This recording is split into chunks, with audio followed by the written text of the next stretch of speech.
自從我哋被 AI 選為 Best Agent 之後咧，真係多咗好多人嚟問有關於英國嘅樓盤。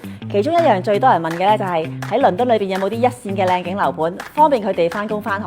你問得啱，我而家企緊喺 Royal Ascot Riverside 就係答案。呢度咧擁有全倫敦無敵嘅泰晤士河畔靚景，日日都可以吹住風散步。你睇下我哋身後咧就係我哋 Beckham Reef 嘅進駐項目嘅實體分行，而隔離咧就係 Elizabeth Line 啦。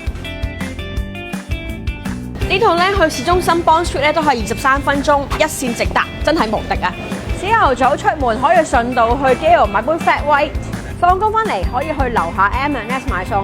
如果夜晚諗唔到食乜咧，仲可以有高質嘅 sushi 餐廳。放假或者收工咧，可以去 Pub Happy Hour， 成個英倫 vibe 咧好 relax， 生活嘅品味極高。有泰晤士河景，有交通，仲有咁好嘅 lifestyle， 唔怪得知咧呢個盤賣得咁好啦。不過咧買英國樓，發展商重要之外，揀啱代理咧都係非常之重要㗎。既然我哋被選為 Best Agent， 當然會幫大家跟到足㗎啦。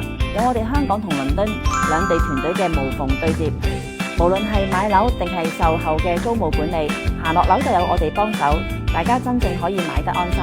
今年7月，我哋會為呢個樓盤舉辦一個獨家嘅展銷會。如果你想買一個咁靚景嘅單位咧，立即同我哋聯絡。我喺倫敦屋苑樓下等你，下次見，拜拜。To buy or not to buy non-local off-plan properties, assess the risks before you buy. 境外樓花買唔買，計過風險先好買。